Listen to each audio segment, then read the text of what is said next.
The following content is provided under a Creative Commons license. Your support will help MIT OpenCourseWare continue to offer high-quality educational resources for free. To make a donation or view additional materials from hundreds of MIT courses, visit MIT OpenCourseWare at ocw.mit.edu. All right, guys, I'm gonna get started. If you haven't done attendance yet, you can do it at the break or afterwards. Anything will work. Okay, so just a few quick announcements. So homework 1 is posted and due Friday. I had it up on here. Are there any questions about homework 1 or anything about the procedure? So Lee Marie is going to have office hours shortly after class, 4:30 to 5:30. In E51 145, so if you have any questions, you can ask her as well, or you can ask me now if you think they're applicable to the general class. Okay, cool. So I'm going to proceed then. So I hope, so most of you I think have started playing in the online tournaments. I hope you guys, if you haven't, I hope you plan on starting soon. I hope they've been fun so far. Okay, so today I'm going to focus more specifically on poker itself. I know last class I talked about a lot of general concepts on decision making and how to think about exploiting your opponent versus playing in a Nash equilibrium way. Today I'm going to focus mostly on poker and try to give a lot of hand examples, and I'm going to introduce post-flop play, which I didn't really talk about last time. So basically what happens after you see the flop. Okay, so I'm going to just start with an example hand. So we get ace-queen offsuit in hijack -1. So I think I called it low jack in an earlier slide in last class, but basically it's 4 away from the button. So it's how many people, the thing that matters is how many people behind have cards and could be left to act. So we raise a bit bigger than 2.25 big blinds, but I'm not going to nitpick that for now. So we're a bit deeper stacked, so we want to build a bigger pot because we think we have an advantage, I guess. Okay, so it's folded to both blinds and both blinds call. Okay. So the flop comes 9-8 deuce. So we sort of missed the flop. And the small blind checks and the big blind checks. Okay, so what happened is clear so far? Okay, so now we have a decision here essentially. So first I want to talk about checking to the pre-flop aggressor. So this is sort of a conventional way to play.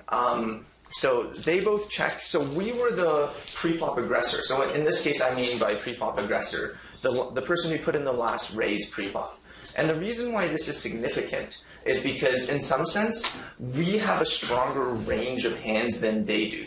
Because we could potentially have pocket aces, which is the best hand, and is going to be a good hand on pretty much any flop. Whereas it's much harder, it's much more unlikely for them to have pocket aces, because if they had pocket aces, it would be a good play and a tempting play to re-raise pre-flop. So basically, they're sort of just recognizing the fact that, on average, we're going to have a better hand than them, so they're going to check to us and let us bet. Because in general, on average, they would prefer if the pot was smaller, and we would prefer if the pot was bigger, because our range is better. So, so they both check to us, and, right, so let's say they had a pretty good hand. Let's say small blind had 10-9 suited or something, which is the top pair, so the highest pair on this board. That's a pretty good hand, but that's still a hand that loses to pocket aces, and there's still the risk if he bets out with 10-9, we could just raise, and then he has to be worried, do we have pocket aces? There's basically always going to be this worry of pocket aces and pocket kings and just big pairs that he has to worry about that we have to worry about less. Occasionally someone there probably should slow play pocket aces pre-flop and just call, but most of the time it'll be a better idea for them to re-raise to get more money in pre-flop. So that's why they both check to us. So now we have the opportunity to bet or to check back. So let me first talk about how big to bet if we decide to bet. So here we bet 200 into 375, which is about half the pot. And so between betting big and betting small, it's sort of the same principles I talked about last class between raising big and raising small pre-flop. So the advantage of betting small, so the disadvantage of betting small is that you give your opponent better odds to call. So like, let's say they have, I don't know, like Jack 10 here, a hand that's losing to you, they have a better odds to call and a cheaper price to call to see another card to try to beat you. But on the other hand, our hand isn't amazing. Our hand isn't good here, essentially. We've missed the flop. We haven't paired our hand. And if we get raised, we're probably going to have to fold. And the more we bet, the more we lose when we get raised. So it's the same sweet spot principles. If you bet too small, you get called too often by worse hands that can just have good odds to call. And if you bet too big, you're just losing a lot when you get raised. So a good rule of thumb is to bet half the pot on the flop, and then like a slightly bigger percentage on the turn, like 60%, and then an even bigger percentage on the river, like 70% or something. Something like that is about reasonable. You could bet up to like 100% of pot on the river. So I'd say just somewhere between 50 to 100% of pot is a good amount to bet, and the fraction should increase as you get closer to the river. So this might seem slightly contradictory, because what I said last class was last class I said you don't want to give your opponent great odds. But in some sense, if we get to the river, right, all the cards have come out. There's no more unknown cards. So either they have the better hand or we have the better hand. But there's going to be no uncertainty in what cards could still come. So in some sense, you might think it's more intuitive to bet smaller on the turn and river and bigger on the flop. Because on the flop, they have more chances to outdraw us. Whereas on the turn and river, they have fewer. Let me just find all right, now I don't have to stand there. Okay, so this might seem contradictory, right? So I'm saying that bigger on the river, but on the river, they actually have, in some sense, it's more determined whether their hand is good or not. So why is this? Why do we want to bet bigger on the turn than the flop, whereas on the flop, any hand sort of has closer to 50% equity, because anything can still happen with two cards to come. So the main reason is because when you bet the flop, they're not just deciding to call your flop bet for the equity there. They also potentially have to call a turn bet and a river bet. And essentially, this factor, the fact that you can threaten to bet again on the turn and bet again on the river, and they have to call all these bets, is a bigger factor than the fact that there's slightly better odds to call on the flop. Okay, so another important thing to say is when I said bet between 50 to 100% of the pot, I mean, I think it's very important to bet at least some fractions of the pot, especially when they're checking you. Because in some sense, betting small is strictly worse than checking. Like, in this case, you bet 50, which I guess isn't nothing. But imagine you bet $1 here.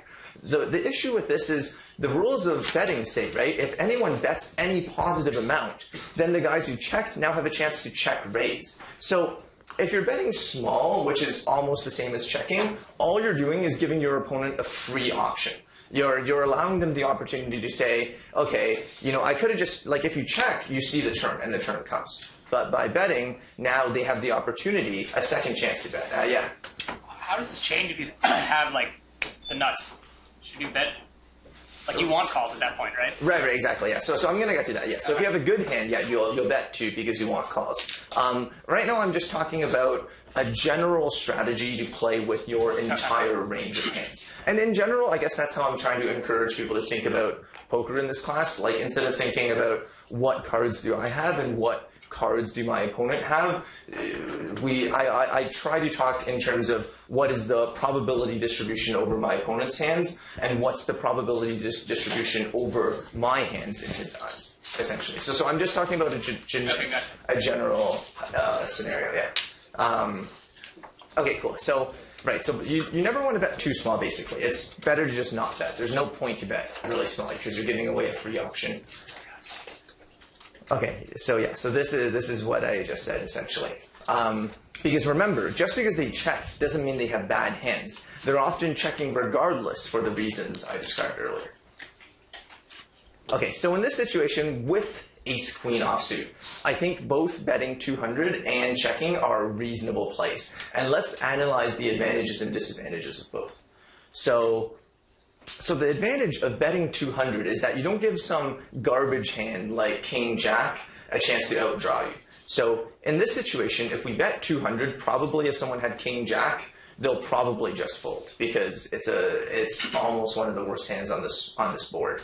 And if we bet 200, then they're going to fold, and then we could just win the pot right there. If we don't bet, maybe the turn will come a king or a jack, and they could beat us. So what's the advantage of checking? The advantage of checking is we get to see the turn card for sure. We can't get check raised. Like right now, if we bet and we get check raised, we probably have to fold with no pair. But if we check, we might see a queen or an ace on the turn, which would be great. And another advantage of checking is, in some sense, when you bet in the spot, you're only called by hands that beat you. You know, you're going to get king jack to fold, which is still fine because they have 6 outs, but you are ahead of them. So it's not the end of the world to just check in. You know, if the turn comes like a deuce, you're still ahead. And if it checks all the way to showdown, like all the way to the point where you have to flip over your cards, you're still going to beat king jack. Whereas when you bet, you're essentially getting all the hands you're ahead of to fold. Like if they have ace 7, which you're also ahead of, they're probably going to fold. And pretty much all the hands that beat you probably aren't going to fold. Like maybe someone will fold pocket 3s or something, but for the most part, you're going to get called by a 9, you're going to get called by an 8. So it's this idea of like sort of adverse selection. You're getting called only by hands that beat you, and you're just folding out everything else. So overall, I'd say these about balance out, and I think betting or checking are both fine. Okay, so now let's suppose it's the same spot and we had king-queen. We had king-queen instead of ace-queen. So pretend all the action was the same. All the pre-flop action, the flop action, everything was the same, except just our cards changed. So in this case, if we do the same comparison again, we'll see that betting has a bigger advantage now, because we can get hands like ace-jack and ace-7 to fold. Those hands previously we were beating with ace-queen, but now we don't want to risk getting a situation where it's checked to showdown and everyone flips over their cards and we lose to ace-jack or ace-7. So I'd say in this case, now with king-queen instead of ace-queen, betting has a lot more advantage because we're getting better hands to fold. Okay, and this is what you're talking about. Yeah, what if you have the nuts? So in this case, suppose now we change our king to a queen, so we actually have a really good hand. We have pocket queens, which is an overpair, a pair above any card on the flop. So now let's look at the advantages of betting versus checking. So now the one advantage of betting that we never had before, because we always had bad hands, is now we can get worse hands to call us. If they have 10-9 or ace-8 or pocket 5s, they're probably going to call, and we're beating them, so we're just going to win more money.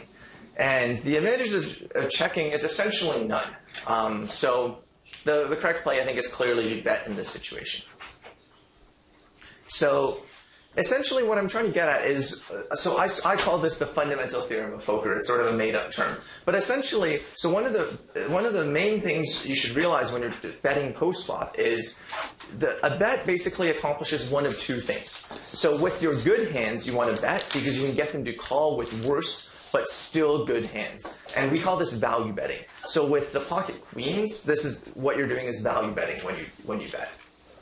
And then with the bottom hands in your range, you should bet to get them to fold better, but still pretty weak hands. So in this case, when we had king-queen, we would be betting to get them to fold ace-jack. So this is called bluffing.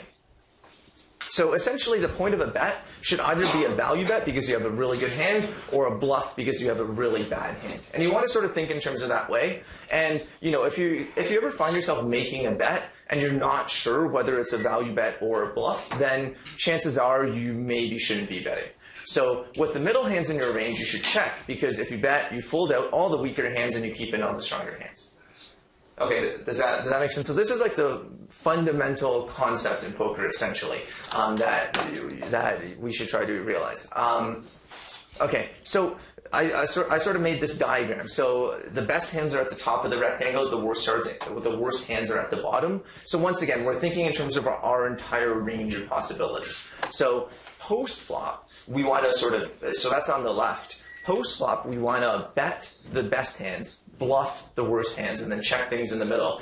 And then pre-flop, basically we fold all the bad hands, and then we raise, or if someone's already raised, we re-raise the best hands, and we just raise the pretty good hands. I'll talk more about pre-flop in a future lecture. But I just wanted to contrast this because I don't want someone to think, you know, if I have 7-2 offsuit pre-flop, I should be bluffing. Because it's a different scenario, because pre-flop you're choosing what percentage of hands to play, and it's strictly better to just choose the best 30% or the best 40% instead of choosing the best 10% and the worst 10%. Okay, so going back to this principle, with 7-7, so it's still the same situation. So I'm analyzing the same situation many, many times with different cards. With 7-7, the right play is definitely to check. Because so with ace queen, it's in a similar spot to ace queen in that it's also, you get called only by better hands and you mostly only fold out worse hands. But with ace queen, at least there was the advantage that if they called with like an 8 or a 9, we could turn, we have more chances to beat them. We could turn an ace or a queen and win more money, or alternatively, we could like turn a jack, which gives us a straight draw, and try to bluff them off of their 8 or something. Whereas with pocket 7s, there's less room to play. So I think with pocket 7s, you should definitely check on this flop. So some other stuff about continuation betting on flops. I wouldn't bluff super scary flops. By super scary, I essentially, mathematically, it just means there's a lot of uncertainty because so many things are possible. And basically this happens when there's 3 cards of the same suit and they're all connected. So whenever the board is like this, it looks scary, it looks very coordinated, but mathematically speaking, it's essentially saying anything can happen and no one should fold if you have anything at all. Because, if you have any 10, you have a chance of making a straight. If you have a reasonable heart, you have a chance of making a flush. Just any hand is going to have a reasonable chance. Same as, even if you have like an ace, like I guess as we do, you have a chance of turning a higher pair. So I would just check and basically give up on this flop, or check and hope you hit an ace or a queen, I guess. And another thing is continuation betting into too many people if you have nothing. It can be an advanced play in certain situations if everyone else also recognizes that, if you're continuation betting into 5 people, you must have such a good hand that they're going to fold a hand as good as, say, like pocket 8s here. But for the most part, in practice, I would say if the pot has like 6 or 7 people, I wouldn't try to bet on the flop with overcards to try to get everyone to fold, because someone's going to have 2 hearts, or someone's going to have a 7, someone's going to have a pair. Okay, so I talked about sort of when you want to bet post-flop. So now I'll talk a bit more about when you want to call bets post-flop. And I'm going to try to give a lot of different situations. So now let's look at calling bets. And I think newer players especially tend to call with hands weaker than you need to. So the general rule of thumb is, unless your opponent bets extremely small, which they should not do by what I explained, you should fold most of your hands to a half pot bet. So in some sense, most hands miss most flops, and when you miss, there's really not a reason to do anything other than to fold. There's a lot of tournaments, you can always play the next tournament and get dealt a new hand and try to have a good hand. So, so now I'm going to change the situation up a bit, but once again, I'm going to analyze the same betting situation over different hands. So now everyone folds to the button. We're still 40 bets deep because the blinds are 25-50 and we have 2,000. And so the button makes it 125 and we decide to call with our hand. Okay, so let's say we have queen 9 suited in this case, and okay, let's say the flop is 10-7-2. So we check as a form of respect to the pre-flop raiser, and then they bet half pot. So here, this is a situation where, we've got no pair, no draw. I guess we have an overcard. We have an overcard in the queen, and we can turn a pair of queens to beat his pair of 10s, but that's only 3 cards that help us. Basically, the correct play is just to fold. You essentially have nothing here. You have some, speculative straight draws where if you hit a jack and then an 8, like if you have 2 cards that come for you, then you could hit a straight. But for the most part, we've got nothing. We just fold. Here are some other situations where you should just fold. So here we have ace high, but the board has 3 pretty big cards, and there's a decent chance he's going to have one of them. And if he doesn't, he's going to have like queen 10 or 10-9 or something with straight, or some kind of straight draw with a lot of outs. So there's just no reason to play hands like these. So it's totally fine if you lose a lot of hands, as long as you win more chips on the hands that you do win. So just fold this, not much reason to play. Here you have, this board is a bit better for you. You have ace 9 high on a 6 high board, but there's a lot of straight draws and there is a flush draw, a spade flush draw on this board, so I would still fold. Here we even have a pair, but this is an example where I think I'd fold even though you have a pair. So we have a pair of nines here, which is decent, but once again, there's 3 hearts, and it's easy for him to make a flush or make a straight. And even if he doesn't, we're gonna have to check to him on the turn, check to him on the river, and then they can bet, and then we have to decide whether to call or not. So just overall, it's gonna be tough to play. And this is what I'm talking about being out of position. So we have to act first on every street. So it's going to be tougher to make good decisions. Okay, so now we're getting some better hands, but I think I would advocate still folding these. So here our hand it's not bad. We basically got a 4-out straight draw, which is usually called a gut shot. You need to hit an 8 to turn a straight. And also we've got diamonds. If we hit 2 diamonds in a row, we can make a flush. But overall in this spot, I would still fold just because even though we've got 4 outs to our gut shot, we've got no combinations. We've got no other combinations to help us. Like a 9 is essentially useless when there's 3 higher cards on the board. Turning a 9 doesn't help us at all. Turning a 7 doesn't help us at all. And furthermore, even if we turn an 8, it's possible. So if we turn an 8, then Queen 9 makes a better straight than us, and also King Queen, which already has a straight, is a better straight than us. So even when we hit an 8, we're not even 100% sure we're going to win the hand, and we could just put our chips in after hitting an 8 and lose all our chips. So I would fold this as well. 4-out gut shot is pretty bad unless you have other stuff to go with it. Okay, so in this case, we have a better straight draw. So in this case, we have an 8-out straight draw because an 8 gives us a straight, 8 through Queen, but a King also gives us a straight. We have 9 through King. But in this case, I would still recommend folding just because if a King comes, then we do have a straight, but we lose to any ace. So 10, Jack, Queen, King, Ace is going to just be a higher straight than our 9 through King straight. So even though we have a lot of outs, the outs aren't that good, and it's possible once again, we make a second best hand, which is the worst possible situation in poker because you're going to put a lot of money in and you're going to lose. Okay, so this is another example I would fold. Pocket 5s on Queen, Jack, 10s. You have a small pair. You started with a small pair, but you didn't improve at all. The flop did not help your hand at all, and it most likely helped your opponent's hand. Okay, so here's a question you can ask. So in all these spots I say fold, but what if I think bluff raising will work? What if I think I can get him to fold if I raise? So what I want to say is when you're bluffing on the flop, it's usually because you have some kind of draw or some kind of nice speculative hand that has a chance of turning into a good hand.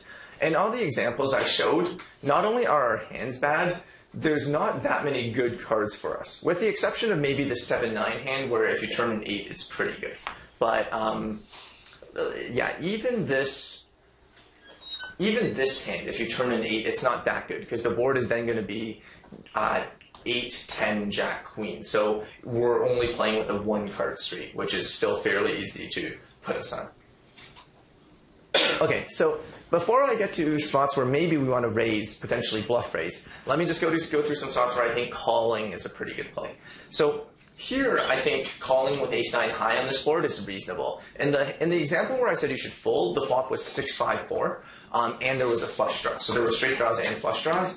In this case, the board is paired, which really helps us because there's just fewer combinations of pairs that he can make. And a 3 is a pretty small card, so it's pretty unlikely they have a 3. So ace-9 high is pretty good here. You have 2 overcards. You even have a diamond backdoor flush draw. So I would call here. Okay, so so getting better here. This hand is even better. We have ace-3. We have bottom pair on this pretty safe flop. It is 3 different cards, and they could have a jack or a 5, but just overall against their range, we have tremendous equity here. So I would call. So note when I say call, not raise. I'll give you examples of how good, roughly speaking, our hand has to be to raise. All right, so here I would call. The board is very scary, but we have second pair, and I think second pair is just second pair with the best kicker, the ace. So that's definitely good enough to call. With ace-9, I think this would be borderline whether you call. I think calling is okay, but not mandatory.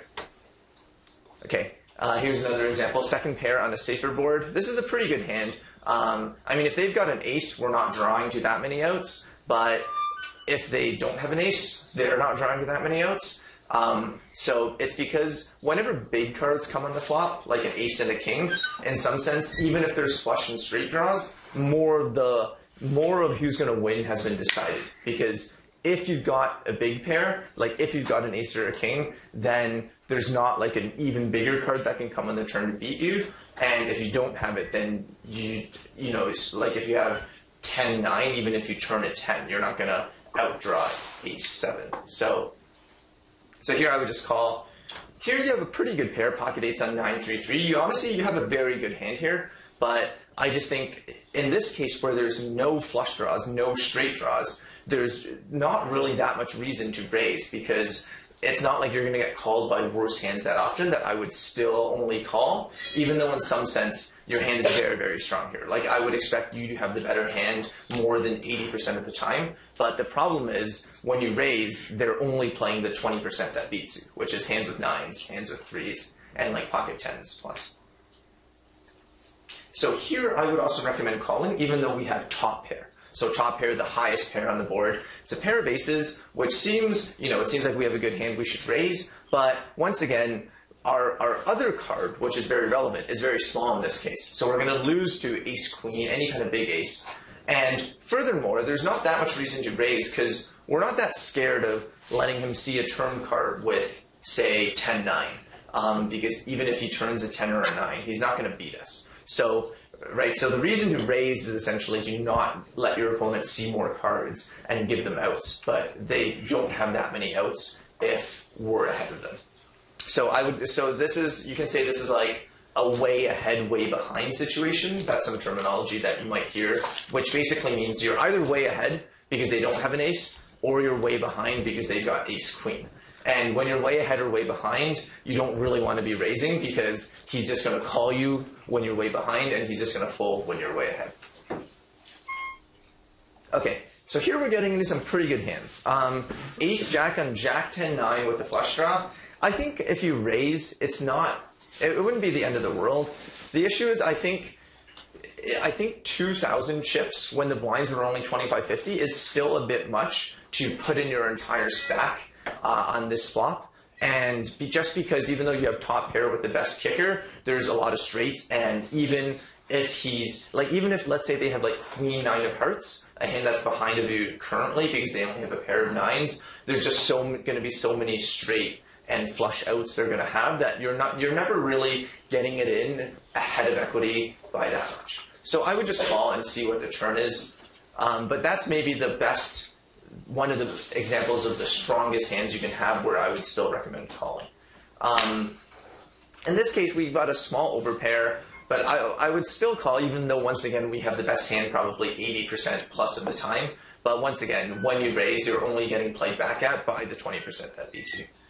So, okay, yeah, and notice there, when I went through these examples, the stack size was very important. Right, so from the first class, the important things are position, stack size, and cards. In this case, the position was the button. The cards, I've showed you what the cards are. But the stack size, the fact that you're playing for potentially 2,000 chips is very important. And if you're playing for fewer chips, then you can risk gambling a lot more, as I'll show you later.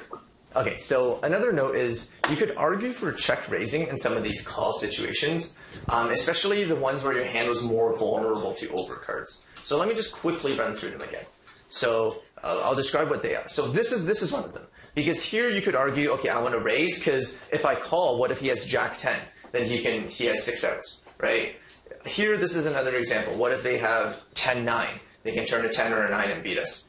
Here, this is not an example. Here, I think calling is clearly correct because the only bad cards are like a queen, because an ace gives you 2 pairs. So there's just very few scary.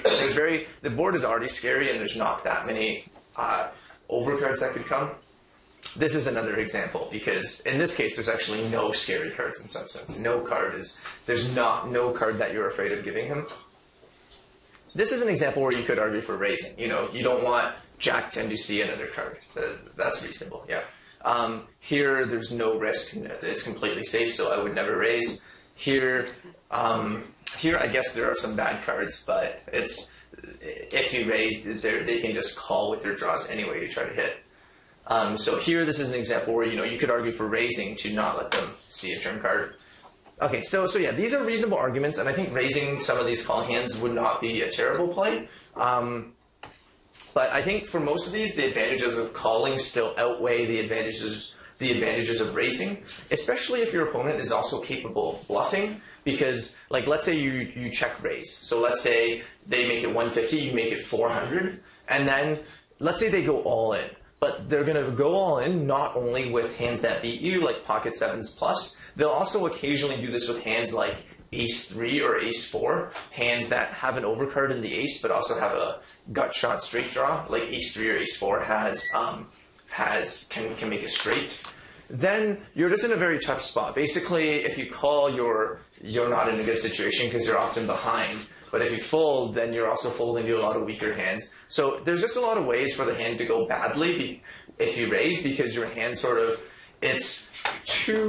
it's not good enough to raise and call if they re-raise, yet it's too good to sort of waste as a check raise bluff and just like fold if they re-raise, right? Like let's say my plan here with pocket sixes is to check raise and fold if they do anything else. But then, like, you could argue, why am I doing this with a hand as good as pocket sixes? Why don't I do this with 10-9? Because it's going to be a similar result most of the time. They're going to either fold, and I'm going to win the pot with 10-9, or they're going to raise, and I'm going to have to fold with 10-9. Occasionally, they'll call, but you could argue in that case, I would almost rather have 10-9 than pocket sixes, because pocket sixes, I'm just going to always lose, and 10-9, who knows, I can turn a 10. So, anyway, so the long story short is I would just recommend just calling with most of those hands, although there's definitely lots of arguments you can make for raising. Yeah. I didn't get why wouldn't you want to re-raise if you have the top pair and the top kicker? Because if you give them the draws, at least you want to make the pot bigger than it is right now, right? You're talking about this situation? Yeah. Yeah. Okay, yeah, that's a good point.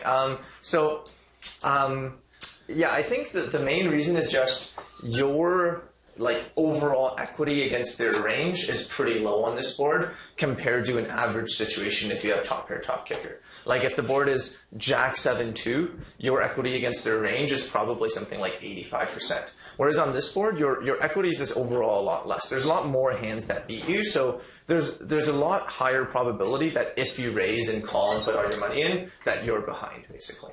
So there's just a huge risk of that. So, but yeah, I do agree. It does feel very unsatisfying to only call and let them see those cards, but I think it's sort of the lesser of two evils in this situation between putting all your money in with this hand versus letting them see some cards. Yeah. All right, cool. Okay, so just how good does my hand have to be to raise? And the question depends on the effective stack size. But when the effective stack size is fairly deep, so let's say 40 big blinds, I think is about 40 big blinds or deeper. So, you have a lot of chips, you're playing for a lot of chips relative to the blinds. You need a pretty good hand to want to put all your money in. So a general rule of thumb is 2 pair or bigger. And yeah, once again, this is only applicable when the effective stack size is large. And a lot of the online tournaments, especially the ones where the blinds go up quickly, the effective stack size can be around 10 or even lower pretty quickly. Yeah. How much do all of these decisions depend on their position or your position? Okay, that's a very good question, actually. Right. So in this situation, so the answer is essentially, yeah, it depends a lot. The examples I gave are specifically for the button. Yeah, so I would say if they were under the gun instead of the button, you need to play somewhat differently because because on the button, they're gonna have 55% of hands, and let's say here, like 10-9 is a possibility.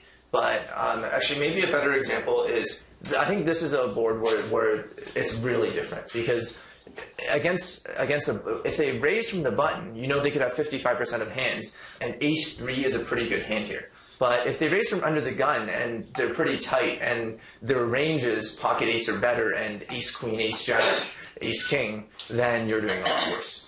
Yeah.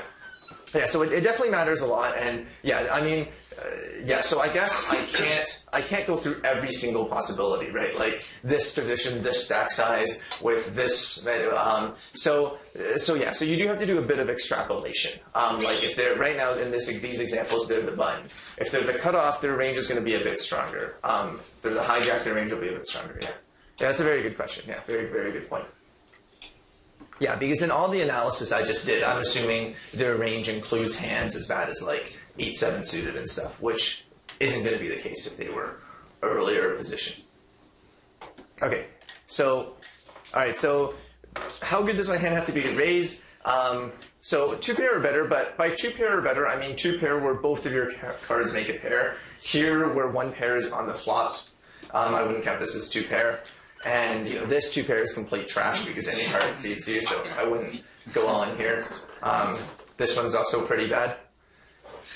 So okay, so now when would we raise? Okay, so I think this is basically the best thing that can happen to you in poker, pretty much. Almost this exact situation. So here we've got we got 3 of a kind, and there's also a lot of draws, so we're going to get played back at a decent amount because you could have hearts, you could have like queen jack. There's just so much stuff that isn't going to fold, and we're always going to be way ahead. Pretty much always going to be way ahead. So yeah, I actually think this is very close to the dream situation. Does anyone have an idea why this situation is almost, in some sense, even better than, say, we had pocket tens? Yeah. If you have pocket 10, he's less likely to have a 10. Exactly. Okay. All right, I'm gonna give you a $20 boost. No more playoffs today, so you can see. Okay. Right. So it's almost even better in some sense. You have pocket 5s because, as Ben said, if you have pocket 5s, he could have a 10 and put in a lot of money. If you have pocket 10s, even though you're crushing even harder, it's almost like you've taken all the good cards away, and he's just always gonna fold. So, okay. Here's another situation where your hand's very good, although I think you can make a case for just calling here. Yeah, I don't want to say you have to raise because your hand is just so invulnerable, and even though the chances that he has the remaining ace and a better card to go with it is pretty small, there is still a lot of, I guess, like adverse selection in this case where, because there's no draws, when you raise, he will fold a lot of stuff, and the stuff that he does play, it's not going to only include the remaining ace. Like he will call with pocket 7s almost certainly, but it does include it does significantly make his range more likely to be the ace that beats you. So I think just calling is okay. Here, obviously, you have the best possible hand. Although once again, I think just calling as a sort of a trap is reasonable. Although I would advocate just raising. I think it's the simpler play. Calling, I think you'll see a lot of high stakes players do as a trap, but it's a very, very tricky play. I think raising definitely has lots of merits because, like, if they've got king, like even ace king, they're not going to fold. They just want to get all the money in, because they're probably going to think you're more likely to have a single heart than 2 hearts. So if they have ace king, especially when it's only 40 big blinds, they're probably just going to be happy putting all the money in, and before you can see a 4th heart. So, like in this case, even though you don't need a 4th heart to make a flush, a 4th card is a really bad card for you because that sort of kills all the action you're getting from a king, from a pair of kings or something. Yeah.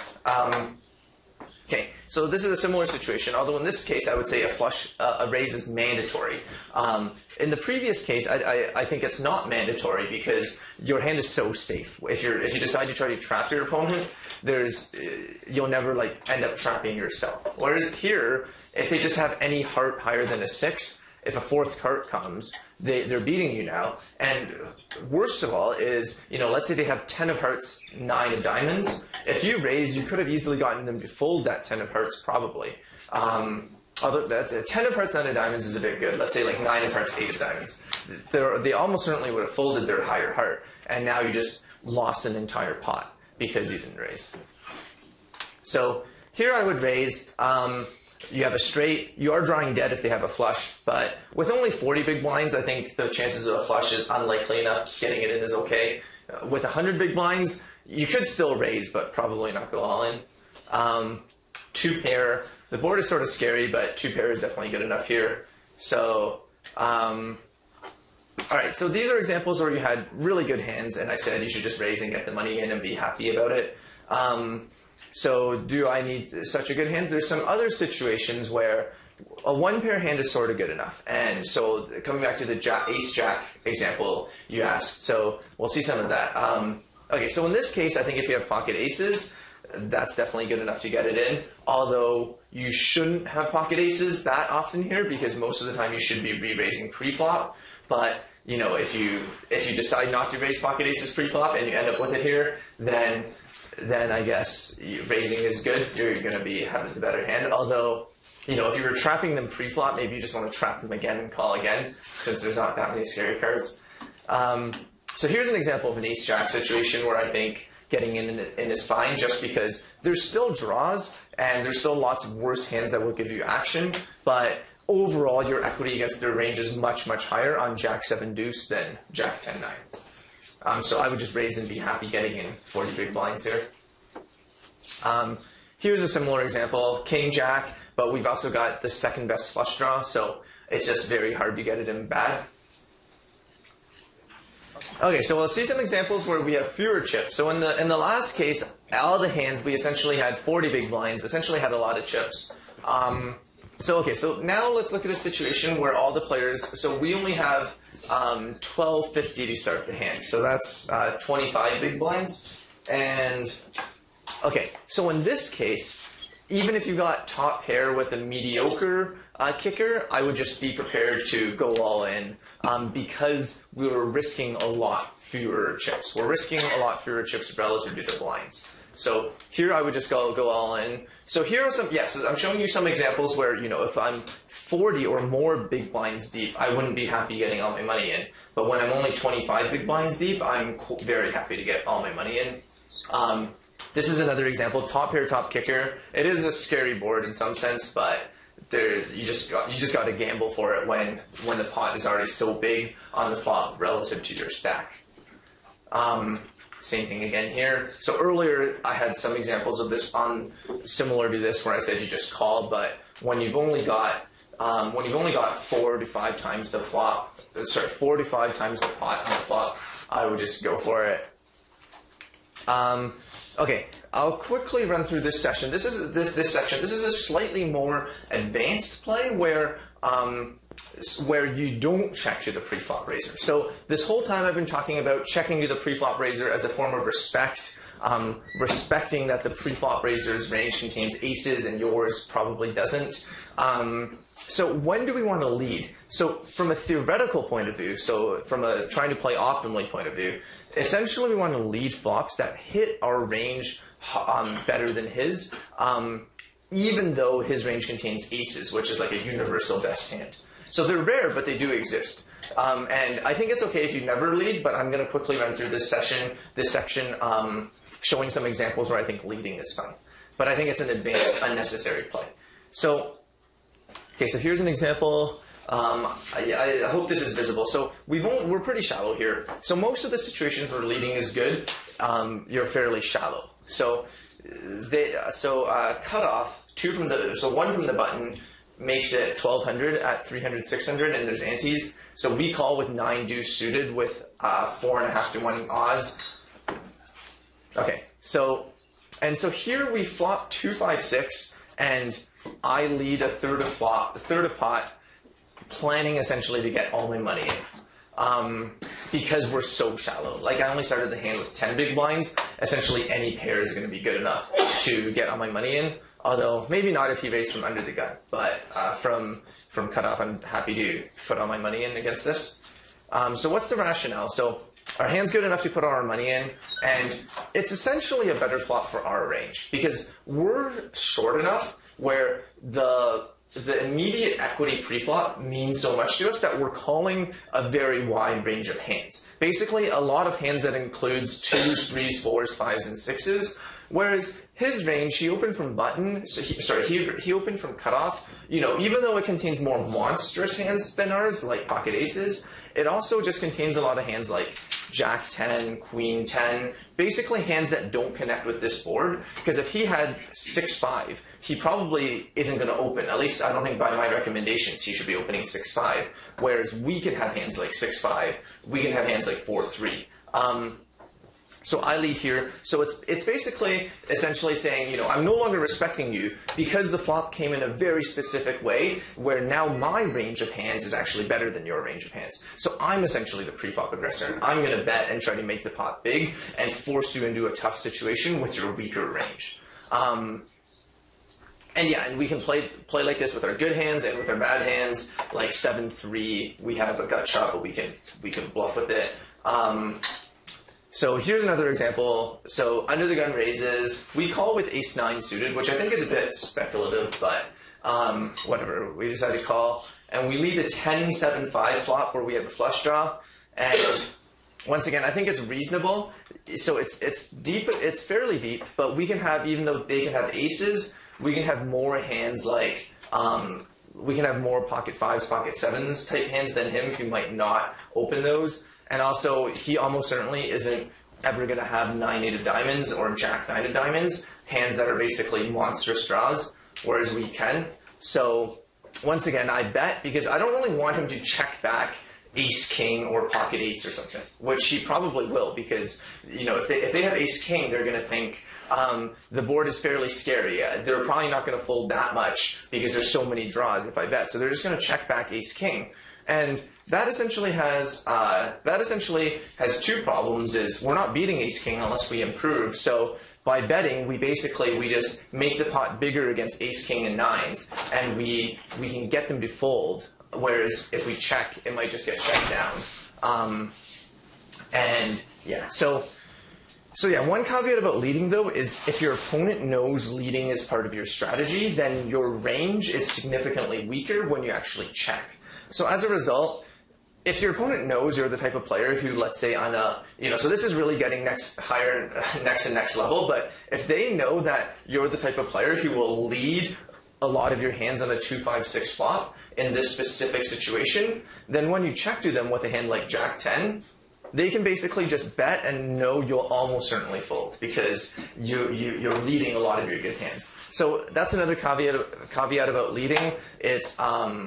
It's very tricky to balance correctly because you need to, if you're leading bluffs, you need to also lead some good hands to balance it out, but then you also need to check some good hands occasionally to balance out all the bad hands you're checking so that your opponent can't just bet for free.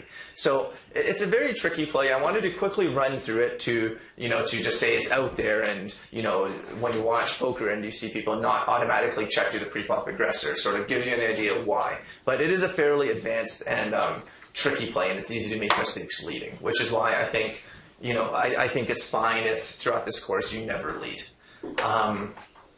Okay, so now I'm going to talk about some implied odds and reverse implied odds. So here's the situation. So note that, so we have the worst hand in poker. We've got but we've only got 3 big blinds, okay? And hijack raises to 2,400. So the question is, do we want to call in this situation? So we're putting in 1,600. So we can do a quick equity calculation. So if we call, we're all in. So the only thing that matters is the equity of our hand against his range. That's essentially the only thing that matters. Because he has no more decisions. So optimal play doesn't even matter in this case. It's a strict mathematical expectation calculation.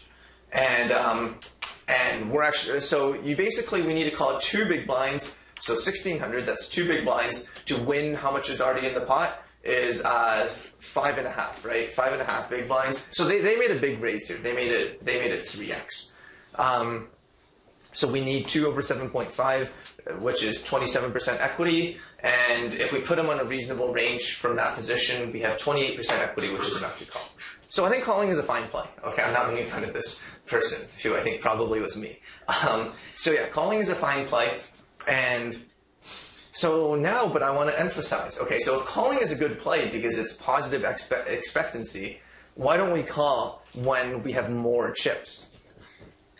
So in this situation, if someone called, they would probably be ridiculed, right? Why are you calling with 2-7 offsuit against a hijack raise that isn't even giving you good odds? Because they raised it 3x, which is a big raise.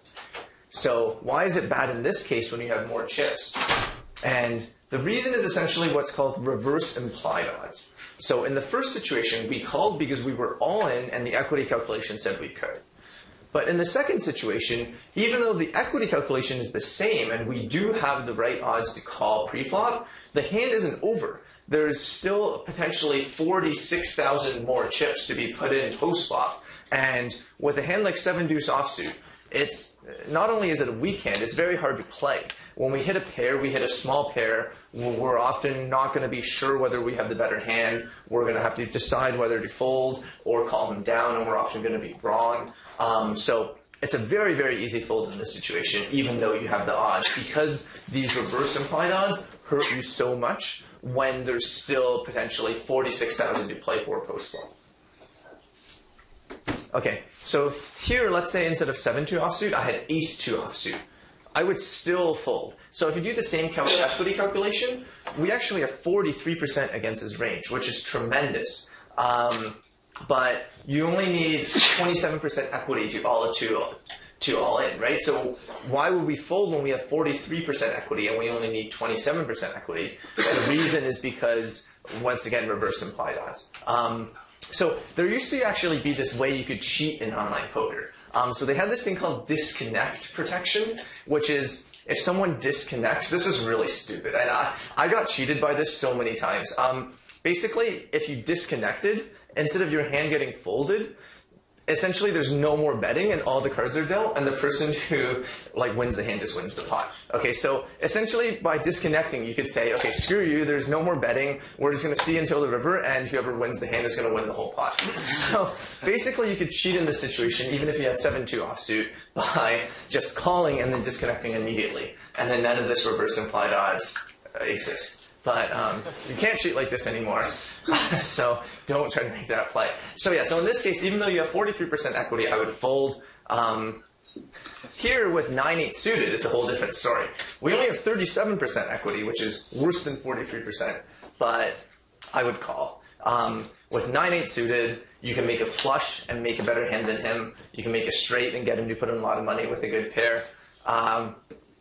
And yeah, you're still out of position. You still have to act second, but overall, it's just a much better situation.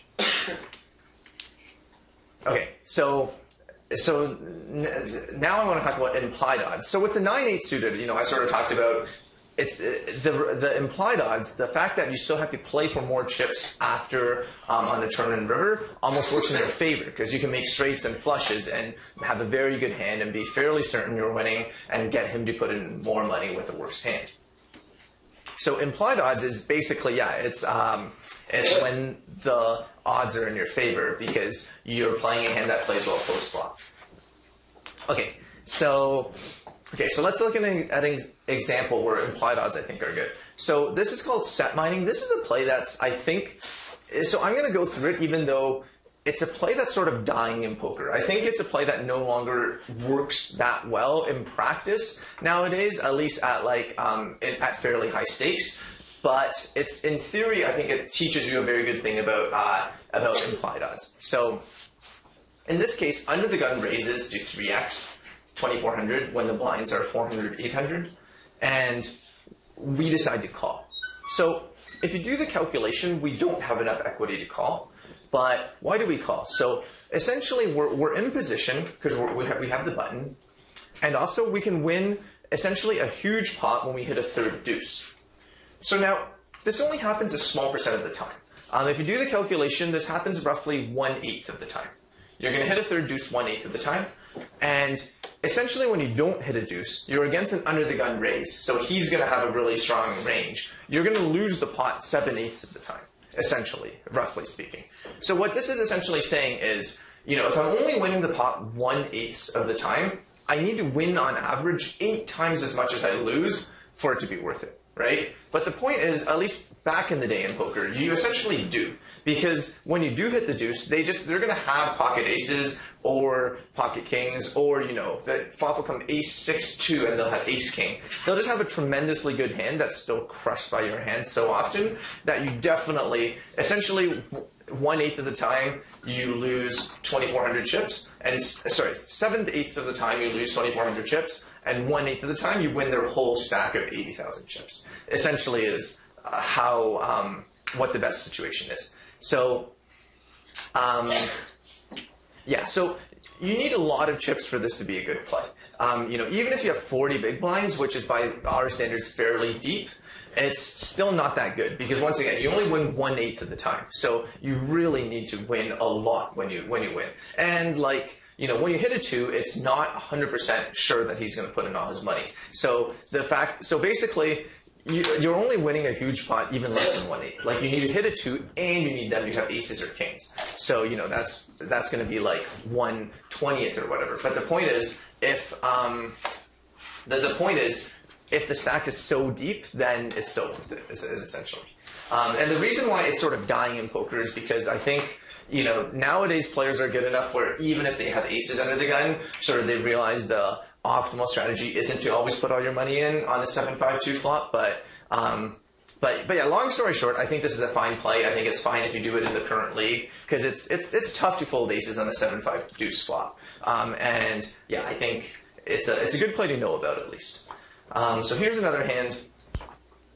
So cutoff raises to 2,000. We have Jack 10 suited on the button. So once again, we don't have direct odds to call, but we have good implied odds because we're in position and we've got a suited connected hand.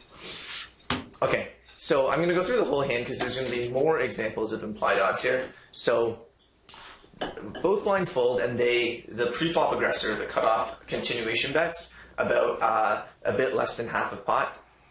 And we have a flush draw here. So what is the effective stack size? Even though we started the hand with 80,000, they only started the hand with 30,000. So the effective stack size is only 30,000. So we're definitely not folding. We could call or we could raise.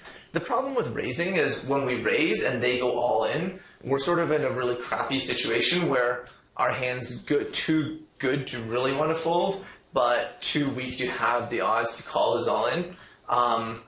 So I think just calling is the right play. And yeah, and raising gives him the opportunity to re-raise all in. If we call, he can't say, oh, guess what, now I'm putting in more chips, right? So, okay, so we miss on the turn, which kind of sucks, and they bet fairly big. They bet 8,000 into 12,000. So let's do an analysis. So, okay, so a simplifying assumption, let's assume they have it, okay? Let's assume we model them as fairly tight. When they're making this bet, they've got us beat. We're not going to win the hand by rivering a jack or a 10. We need to river a diamond. So essentially, let's assume they just have ace king, or they're going to have a pair of aces at least. So we need to call 8,000 to win 20,000 in the pot. So we need 8 over 28, or 29% equity. And if you count, there's 9 diamonds out of 46 cards. So we only have 20% equity, and we need 29% equity. But I would still call. So because when we call and we hit our flush, we can bet on the river, and there's a decent chance that we're going to get called. Whereas if we call and we miss our flush, we can just happily fold.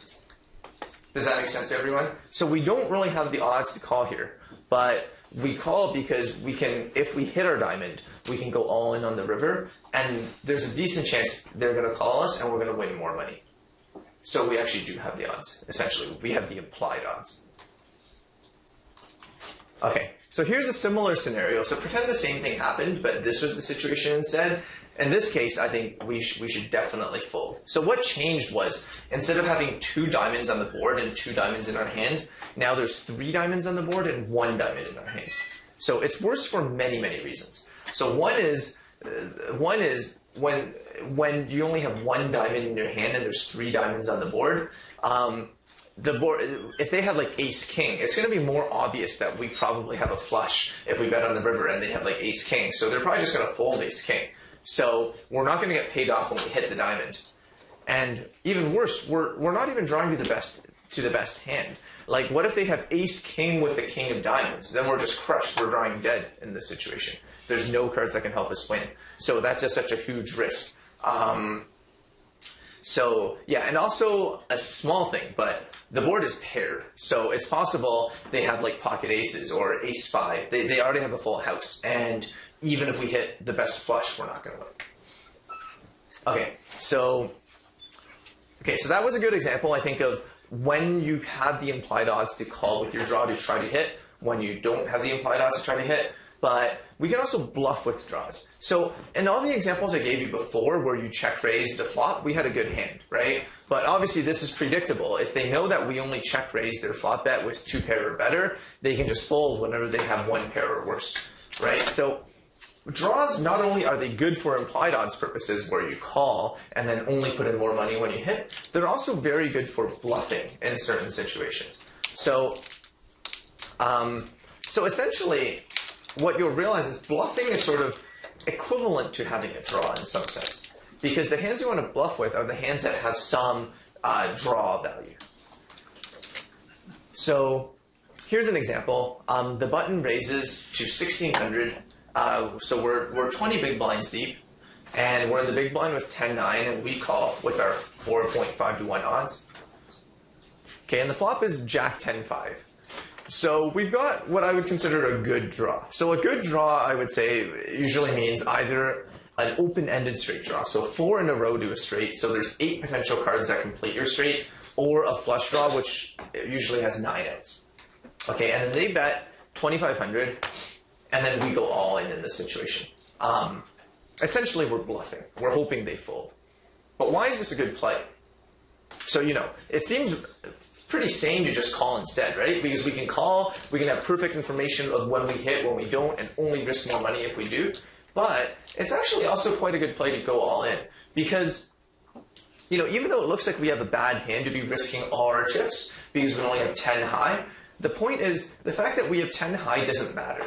Because they're never calling our all-in with like a naked queen high or king high, right? They're not going to call with a random hand. So what matters isn't how good our hand is, in this case 10 high. What matters is how many outs we have against the hands that they call with.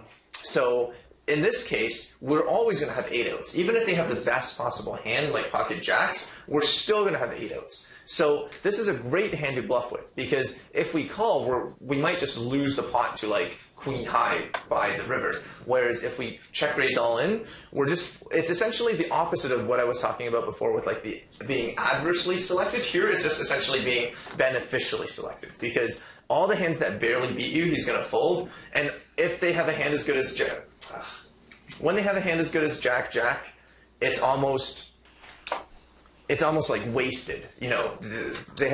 They got their Jack with, if they had Jack, they're hoping we have like pocket 8s that only has 1 out against them. But here we have a much worse hand than pocket 8s with 8 outs against them. You can like contrast this with having, say, like 6-5 on the spot. 6-5 is a really bad hand to raise with. You just want to be calling because it's sort of the opposite. Any hand that beats you is going to be crushing you, and you're just going to fold out the hands that are already losing to your 6-5. So 6-5, if you're against like ace-jack, you only have 5 outs, and you have close to 0% equity against pocket jacks. So this is essentially the bluffing epiphany. So when you're bluffing before the river, the thing that matters isn't how good our hand is, it's how many outs we have. Okay, so this is essentially, just me talking about the bluffing epiphany. So you want to always bluff with hands that have a high number of outs against the hands that you get called by. So here's an example of something that's not bluffing, okay? So the cutoff raises to 90, and we call with 7-6 of diamonds on the big blind. And this happens randomly. Sometimes you'll see someone make a play like works, and you're going to see someone make a play like this, and it's going to work, and they're going to look like a genius. So we check to the pre-flop raiser. We've got nothing, but we have a read that they like scratch their ear or something, so they're weak. So we check raise, hoping that they fold. So we get called, and we still got absolutely nothing here, and we bet on the turn because that's the only way we could potentially win the hand. And they call, and then we still have nothing. And as a last resort, we go all in on the river, and a good percent of the time they're going to fold, and we're going to look like a genius for making this bluff, right? So basically this is not bluffing. This is essentially like opening your wallet and giving your money to your opponent. when you're check raising, you essentially the reason why you were check raising in the first place as a bluff is because you had some chance of making a good hand, and essentially a bluff is because the hand that you could have potentially made, the flush that you potentially could have made, didn't get there. It's not because you started with a hand that could never make anything on this board and didn't get there. So okay. So here's a similar situation where I think it makes a lot more sense. So it's going to be a similar board, but we have 10-9 of hearts, and here we check raise their flop bet. So this situation is a bit different than the Jack-10 of diamonds situation from a while ago, where we only called with a flush draw. The reason why raising here is better is because the stack sizes is deeper. So with the Jack-10 of diamonds hand, the problem with check raising was there's a risk they would go all in and we would fold because we don't have good enough odds, yet our hand is so good. Here our hand is similarly good, but because it's so shallow, because it's so deep, so we actually started the hand with I think 100 big blinds instead of 40 big blinds. They're pretty unlikely to go all in. So here check raising 10-9 of hearts has a lot lower chance of getting blown off the hand. Okay, and we get called. And we turn a 15 out draw, so we had 9 outs here, right? But the Jack now essentially gives us 15 outs because it gives us the 8 open-ended straight outs plus the 9 flush outs minus the 2 from double counting, so 15 outs. And we bet 650 here, so it's the same hand as the 7-6 suited. It's the same hand as the stupid play. We're betting here, and we get called. So some notes, here our hand was good enough where, even though when we bet 650 into the pot on this turn, they could go all in. If they have like ace jack, they're probably going to go all in, and it's going to suck. But we have good enough odds in this case because we have so many outs that we can even call an all in. So it's fine. We can just call. And yeah, so note that by check raising the flop, betting turn. So the good thing about playing draws like this is that now if we play draws like this, we can also play our good hands like ace-8 or pocket deuces like this and get paid off a lot more. So okay, so we get called, and then the river is a king. It's not the scariest card, but we can have queen 10 of hearts. We could easily have queen 10 of hearts. So we go all in here, and even if the king wasn't scary at all, like even if the king was like a 3 or a deuce, I'm fine with just going all in because that's the only way we can win the hand. But it's a fine excuse here to go all in with 10 high on the river and say that's the only way I could have won the hand, because there was a reason I was check raising and representing all the strength on the flop and turn, right? It's because I had a heart draw. My heart draw didn't get there, so now I need to desperately to have a chance of winning the hand, go all in. But it's reasonable. The reason why I got to this situation, this bad situation, is because essentially I got unlucky, right? I had a chance of hitting a flush and I didn't. It's not like the 7-6 case where I knew I was going to get in this situation, which is not a good situation. But here I got a bit unlucky to get in this situation. Okay, so. All right, so I think this is the last example. So last example of when you give up on a bluff. So sometimes, you're bluffing, you don't have a great hand, but sometimes you just give up because you figure out your opponent's not folding, or like the board comes out in a way where it's not theoretically a good idea for your opponent to fold. So hijack -1 makes it 90, cutoff calls, and we're 100 bets deep. We call with jack 9 of hearts from the big blind. Okay, so the flop is 10-7 deuce, and so we get a decent flop. So once again, we have a reasonable draw here. We have some reason to be bluffing. We don't have nothing. We have some reason to be bluffing because even though essentially we're hoping to turn an 8, even though the chances of that is only 4 out of 47, which is low. But it's still something, and it's much better to bluff with a 4 out of 47 chance of making a monster hand than a 0 out of 47 chance. So, okay, so here, this was interesting. The pre-flop aggressor checked, which is fine. As the pre-flop aggressor, you're not forced to bet the flop. So, but note that the pre-flop aggressor is not the guy who bet the flop. So the cutoff bets the flop, but the cutoff was not the pre-flop aggressor. Okay, so the cutoff shouldn't have pocket aces. They could occasionally, but it's less likely than usual that they have pocket aces. So they bet, and we decide to check raise here. And yeah, I think this is a very reasonable play. So what are the reasons? So yeah, we have something we can try to turn an ace, and also turning a jack is fine. We could also turn a heart, and so we have lots of backdoor draws. We could turn a heart, that'll give us 4 hearts. We could turn even like a queen will give us an open-ended straight draw. A king will also give us an open-ended straight draw. So that's the weird case where, so if the turn is a king, then the board will be king 10-7, and we'll have jack 9, and then an 8 or a queen will give us a straight. It's one of the rare cases. It's called a double gut shot or a double gutter. So it's one of the strange cases to watch out for. It's possible to have an 8 out straight draw, even though you don't have 4 to a straight.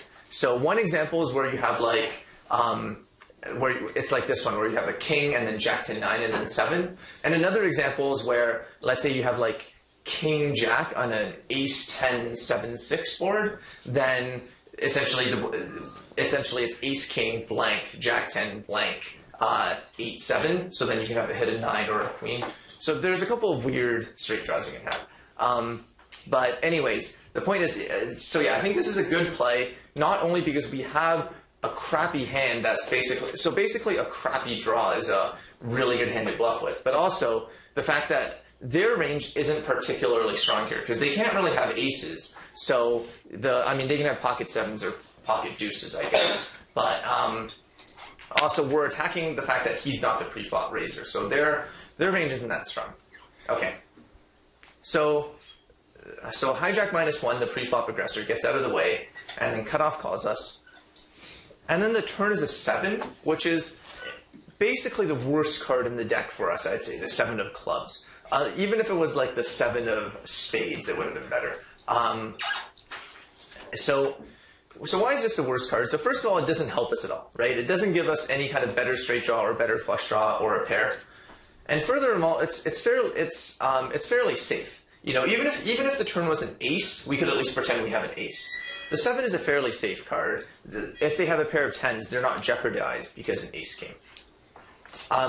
Furthermore, the main issue is his range is going to be a lot more likely to contain a 7 than our range. Because remember what I said earlier, you don't really want to be check raising the flop with your middle of the road hands. Because your middle of the road hands, you want to just call, because when you raise, you're getting called by you're getting called by better and you're folding out worse. So probably if I had a 7 on the flop here, I'm never check raising.